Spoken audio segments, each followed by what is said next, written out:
हाँ जी, स्वागत है आप लोगों का एक नए वीडियो में। तो जैसे कि आपसे प्रॉमिस किया था लास्ट टाइम कि हम आपको एक ITR फाइल 1 फाइलिंग की कंप्लीट वीडियो देंगे, जिसको देख के आप खुद अपनी ITR फाइल कर पाएंगे। तो अगर आप एक सैलरीड क्लास हैं और आप अपनी ITR खुद फाइल करना चाहते हैं तो ये वीडियो देखने के बाद आप खुद अपनी ITR फाइल कर पाएंगे।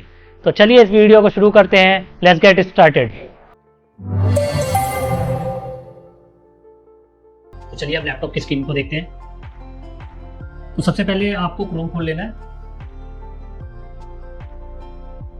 और यहाँ पे आपने गूगल खोलना है। क्रोम के अंदर लिखना है इनकम टैक्स लॉगिन। सबसे पहली वेबसाइट आप देख रहे हैं इनकम टैक्स ई फाइलिंग वाली, इस पर आपको क्लिक कर देना है।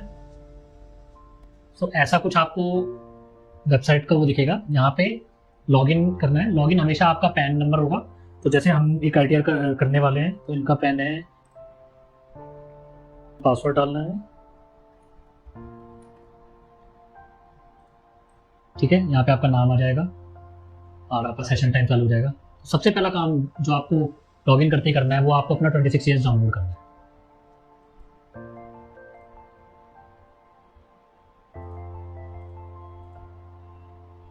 असेसमेंट ईयर आप कर रहे हैं 23-24, बिकॉज इनकम टैक्स में असेसमेंट ईयर हमेशा आगे का होता है। HTML आपको व्यू करना है, व्यू पे क्लिक करना एंड ये सारी डिटेल्स आ जाएगी। तो ये 26 ईयर्स एक्सपोर्ट एज PDF करके अपने डेस्कटॉप पे सेव कर लेना है।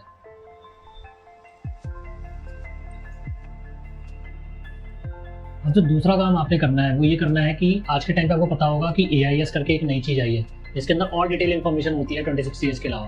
तो आपको वो भी डाउनलोड कर लेना है ताकि कोई भी चीज़ आपसे ITR में मिस ना हो। तो आपको सर्विसेज में आना है। सर्विसेज में एनुअल इन्फॉर्मेशन सिस्टम आ रहा है। ये आपको प्रॉम्प्ट करेगा नई विंडो पे एंड AIS का पोर्टल लॉन्च हो जाएगा। ये आपने क्लिक किया, जैसे two tabs coming, tax information system and AIS financial year 22-23 है।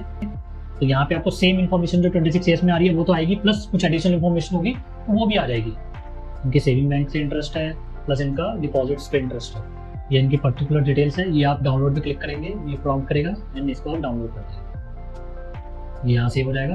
नाउ TIS के साथ ही आप AIS भी डाउनलोड करेंगे। AIS थोड़ा और डिटेल्ड फॉर्म में इन्फॉर्मेशन होता है। तो जैसे कि आपने इंटरेस्ट वाला पोर्शन पहले देखा, ये TDS TCS का था। ये SFT इन्फॉर्मेशन है। SFT इन्फॉर्मेशन एक सर्टेन क्लास ऑफ जो टैक्स पेयर्स हैं वो फाइलिंग करते हैं, जैसे कि बैंक्स हो गए, तो वो जो फाइलिंग करते हैं उनकी डिटेल्स यहाँ पे आती है। ये रेप्लिकेट हो सकता है इन्फॉर्मेशन, तो आप देख सकते हो उसको।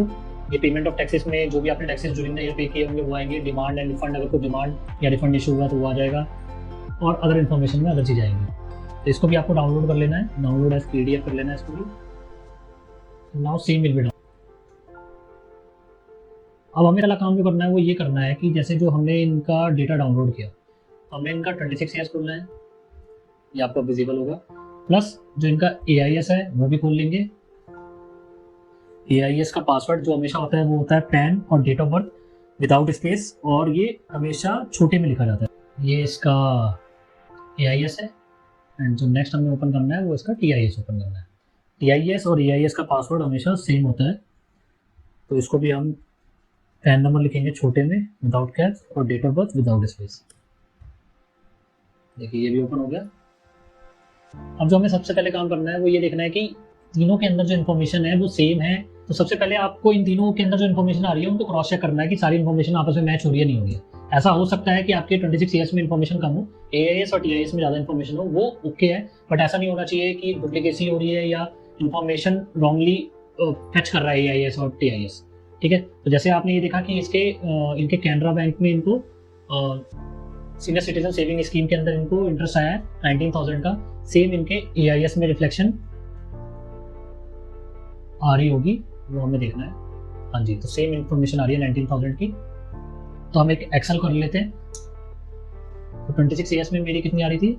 19,029। AIS में भी सेम वैल्यू आ रही थी जो मैंने आपको करके दिखाया, एंड TIS में भी सेम आ रही थी।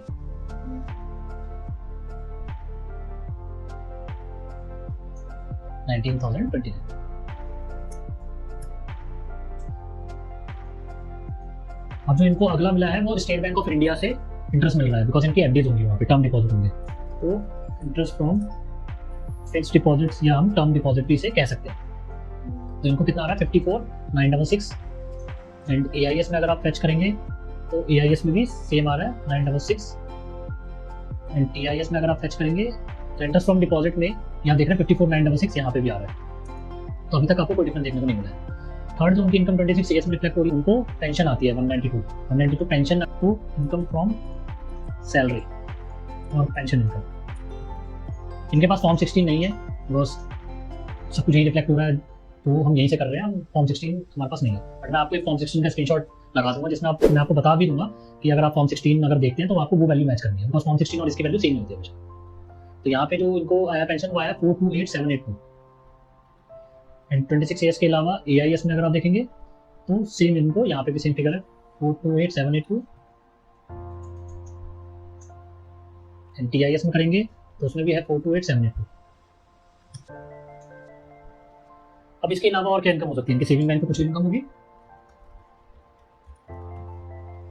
तो 26 ईयर्स के अंदर तो सेविंग बैंक की डिटेल्स आती नहीं है, बाकी आप 26 ईयर्स पूरा देख रहे हैं, नीचे कुछ भी नहीं है, ठीक है। अब हम AIS में देख लेते हैं, तो AIS में हमने सारी चीजें कंसीडर करी नहीं करी है, वो पहले हम चेक कर लेते हैं। तो हमने सैलरी इनकम उनकी ले ली है, जो पेंशन इनकम है, डिपॉजिट इनकम भी हमने ले ली है 54,966 और सीनियर सिटीजन सेविंग स्कीम से जो उनकी इंटरेस्ट इनकम थी वो भी ले लिया। नाउ उनका सेविंग बैंक का इंटरेस्ट भी यहाँ पे फैच हो रहा है, तो आप उनकी पासबुक से इसको क्रॉस वेरीफाई भी कर सकते हैं। तो हमने ऑलरेडी क्रॉस वेरीफाई किया हुआ है, तो यही अमाउंट है, तो हम डायरेक्टली लिख देते हैं इनके सेविंग बैंक से हमको इनकम आ रही है। उसमें सबसे पहले है कैनरा बैंक, जिससे उनको आया 5405, बिकॉज 26 ईयर्स में तो आ नहीं रहा था। स्टेट बैंक के सेविंग में आया है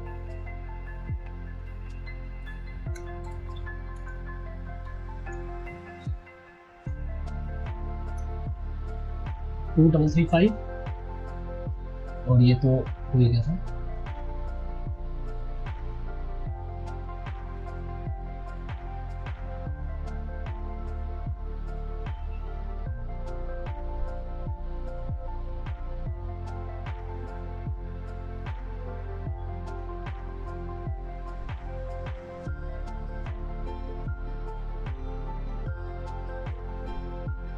और ये एक और टर्म डिपॉजिट है जिनका उनका TDS नहीं कट रहा है कैनरा बैंक में, क्योंकि यहाँ पे तो जो फिक्स डिपॉजिट का आया था वो SBI बैंक का आया था।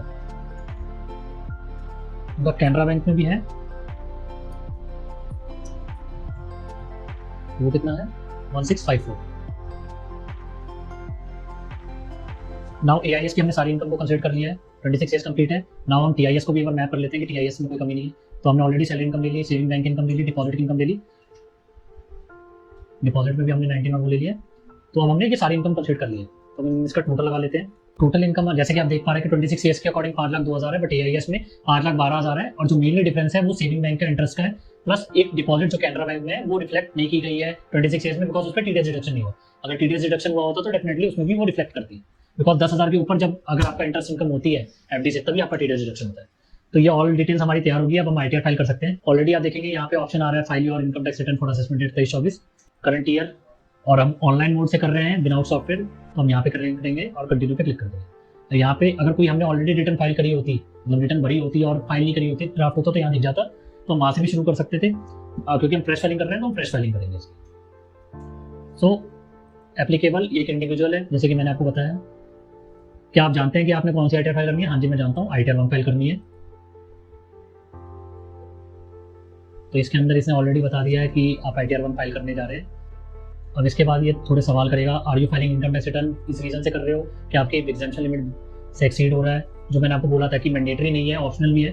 तो क्या आप मैंडेटरी कैटेगरी में फॉल करते हो? तो हाँ, क्योंकि हमारी रिटर्न हमारी 2.5 लाख से ज़्यादा की इनकम है, ठीक है। और भी बाकी ऑप्शन है वो हमारे पे फॉल नहीं करते हैं। पहले कंडीशन में हमने डायरेक्ट पहले कंडीशन क्लिक कर दिया, ऐसे करके एक पूरा फॉर्म वैलिडेटेड हो जाएगा। अब आपको हर एक टैब में जाके इसको करना है क्लिक और इन्फॉर्मेशन को वेरीफाई करना है। तो जैसे कि आप देख रहे हैं ये पर्सनल इन्फॉर्मेशन वेरीफाई कर रहा है, इनका एड्रेस सब कुछ ठीक है, ये पेंशनर है, 139(1) सेक्शन में फाइलिंग हो रही है, सब कुछ ओके है। न्यू टैक्स रिजीम को हम ऑफ नहीं कर रहे हैं, ओल्ड टैक्स रिजीम को ही कर रहे हैं, रिफंड के लिए हमने अकाउंट सेलेक्ट किया हुआ है, सारी चीज़ें ओके हैं, हमने कंफर्म कर दिया। अगर हमें कुछ चेंजेस करने हैं तो हम उसको एडिट कर देते हैं। नाउ ग्रॉस टोटल इनकम की बात करते हैं। तो अब ये देखिए कि खुद से डेटा 26 ईयर्स के अंदर या AIS में जो भी आ रहा था सॉफ्टवेयर ने खुद फैच कर दिया है आपके पोर्टल पे। तो ये कुछ आपसे बेसिक इन्फॉर्मेशन पूछेगा कि आप एग्जाम्पशन क्लेम करने के लिए हैं, यूनिफॉर्म जो अलाउंसेस बेसिकली मिलते हैं एम्प्लॉयर की तरफ से एम्प्लॉय को, तो आप उनमें हैं। तो बीइंग अ पेंशनर इनको कोई अलाउंसेस नहीं है, तो ये सारे कैटेगरीज में हमारे लिए नो ही रहेगा। हम HRA भी क्लेम नहीं कर रहे हैं, ना ही हम LTA क्लेम करेंगे, ना ही हम कोई अलग तरीके का कोई भी वो क्लेम करेंगे। इसके बाद ये आपको लेके आ जाएगा इनकम फ्रॉम सैलरी, जो आपकी इनकम की डिटेल्स है। देखिए इसने ऑटोमेटिकली फैच कर लिया 4,28,000 जो हमारी, तो हमें कुछ भी इसमें एडिट करने की जरूरत नहीं है, ऑटोमेटिकली इसने स्टैंडर्ड डिडक्शन लगा दी और उसको लेस कर दिया। अब अगर हाउस प्रॉपर्टी में आपकी कोई इनकम है, जैसे कि आपका हाउसिंग लोन चल रहा है, तो यहाँ पे आप आके उस डिटेल्स को डाल सकते हैं कि आपने कितना इंटरेस्ट की पेमेंट करी, या आपका कोई हाउस है जिसको आपने लेट आउट किया हुआ है, उसकी रेंटल इनकम की डिटेल्स यहाँ डाल सकती है। बीइंग इस केस में मेरे पास कोई भी हाउसिंग इनकम नहीं है, तो मेरे को इसकी जरूरत नहीं है, बट स्टिल मैं आपको एक बार विंडो खोल के दिखा रहा हूँ कि क्या क्या इन्फॉर्मेशन आती है। यहाँ पे आपको सेलेक्ट करना पड़ता है सेल ऑक्यूपाइड लेट आउट है या डीम्ड लेट आउट माना जाता है। अदर सोर्स में आपकी income from post office deposits और वो सारे आएंगे, जैसे कि इसने ऑलरेडी फैच कर लिया है 35,000 रुपये। दिस इज आई बिलीव जो आपकी पोस्ट ऑफिस और उसकी डिटेल्स हैं, इसने आधा अधूरा फैच किया है, प्री फिल्ड किया है इसने 26 ईयर्स और IAS से, बट हमें इसे बढ़ाना पड़ेगा बिकॉज हमारी इनकम जो है वो ज़्यादा है। 75649 senior citizen saving scheme, bank और पोस्ट ऑफिस, ये सारी इनकम हमारी यहाँ पे आ गई। जैसे कि तो सिर्फ डिपॉजिट्स का इन्होंने ऐड किया, तो बाकी का जैसे मेरे को सेविंग का इंटरेस्ट ऐड करना है, तो उसके लिए मेरे को यहाँ पे यस क्लिक करना पड़ेगा। मेरे को यहाँ पे करना पड़ेगा यस। मेरी सेविंग बैंक से भी इनकम है, सेविंग बैंक से मेरी इनकम कितनी है 7740, ये मेरी डिपॉजिट्स इनकम होगी। इनकम टैक्स के रिफंड पे मेरा कोई इंटरेस्ट नहीं था, वो मैंने नोट किया हुआ है। अदर देन और कोई PF का कोई इंटरेस्ट ऐसा कुछ नहीं है, ये सारी चीज़ें मेरी ऑटोमेटिकली नो है। अगर आपकी कोई भी इनकम है ऐसे कोई, तो आपको यहाँ पे यस करना है। तो ये इनके टोटल इनकम आ गई, और कोई एग्जाम इनकम है तो यहाँ ऐड हो जाएगी। हमारे केस में नहीं है तो हम इसलिए ऐड नहीं कर रहे। अब बात कर लेते हैं डिडक्शंस की।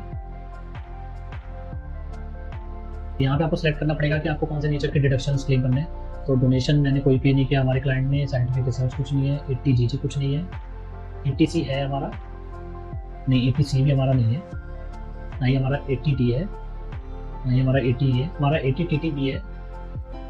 तो उस पर हमारे को यहाँ पे 50,000 लिखना है, बिकॉज मैक्सिमम लिमिट जो अलाउड है इंटरेस्ट की to senior citizen from saving and fixed deposit is maximum up to 50,000 rupees 80TT में।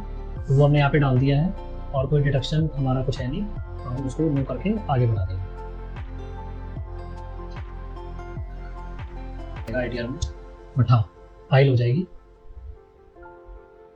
सो अब सारी चीज़ें होगी। टैक्सेस पेड की इंफॉर्मेशन आ गई। टैक्सेस पेड में बेसिकली अब वो ये निकालेगा कि हमारी कितनी टैक्स लायबिलिटी बनती है, और ऑलरेडी अगर हमारा कुछ TDS कटा है तो वो इन्फॉर्मेशन में फेच कर लेगा। तो जैसे कि ऑलरेडी हमारा TDS फेच कर रहा है, शो डिटेल्स पे क्लिक करेंगे, इस पर क्लिक कर देंगे तो ये हमारे FD का इंटरेस्ट पे कर रहा है। हम कंफर्म कर देंगे कि हाँ हमने यही टैक्स पे किया और कोई टैक्स नहीं है। टैक्स लायबिलिटी हमारी 0 है, बिकॉज हमारी टोटल इनकम जो है वो 5 लाख से कम है। तो 5 लाख से अगर आपकी टोटल इनकम कम हो तो आपका टैक्स जो होता है वो 0 बनता है। तो ये आप पूरी कैलकुलेशन देख रहे हैं, टोटल टैक्स हमारा 0 है। हम इसे हम कंफर्म करेंगे। ये सारी चीज़ें जब कंफर्म हो जाएंगी देन यहाँ पे ऑप्शन आ जाएगा प्रोसीड का। अब हम इस प्रोसीड पे क्लिक कर देंगे। अब ये आपको दिखा देगा कि you are eligible for a refund. ये आपकी डिटेल्स है कि आपने ग्रॉस टोटल इनकम कितनी भरी है, हेड्स में किसके हेड्स में क्या डिडक्शंस क्लेम करी, कितना टैक्स पे किया, क्या रिबेट लिया है, कितना रिफंड है। आप इसको प्रीव्यू पे क्लिक करेंगे, प्रीव्यू हो जाएगी रिटर्न। यहाँ पे आप एक्नॉलेज करेंगे, सेल्फ करेंगे, प्रीव्यू करेंगे, ये आपकी रिटर्न आ गई। आप एक बार इस रिटर्न को डाउनलोड कर लें और सेव कर लें, और एक बार व्यू कर ले प्रॉपर कि जो आपने भरा है वो सब कुछ ठीक है ही नहीं। जैसे मैं सैलरी इनकम मैंने भरी, डिडक्शंस आ गई, मेरा फिक्स डिपॉजिट्स का इंटरेस्ट, मेरा सेविंग का इंटरेस्ट, मेरी जो भी TTTV की डिडक्शन थी चैप्टर 6 की वो आ गई, और कोई डिडक्शन थी नहीं। मेरा जो TDS कटा था उसकी डिटेल आ गई, मेरा रिफंड, सारी चीज़ें। अब मैं प्रोसीड टू वैलिडेशन पे कर दूंगा। सारी चीज़ें ओके होने के बाद ये रिटर्न सबमिट हो गई है। अब मेरे को वेरिफिकेशन करनी है। वेरिफिकेशन करना वो आप 2-3 तरीके हैं, जैसे कि आप अभी करना चाहें, बाद में करना चाहें, या ITR 5 आप वहाँ बैंगलोर भेजना चाहें साइन करके। तो हम इसे बाद में कर लेंगे बिकॉज अभी OTP लेना होगा। E-वेरीफाई लेटर करके हम इसको सबमिट कर देंगे कि ITR 5 हो जाएगी। मैं आपके लिए एक स्क्रीनशॉट लगा दूंगा ITR 5 कैसे दिखे। तो होपफुली आपको ये वीडियो पसंद आई होगी। तो ऐसी इन्फॉर्मेटिव वीडियोस के लिए मेरे चैनल को सब्सक्राइब कर लें, वीडियो को लाइक कर दें। Till then bye.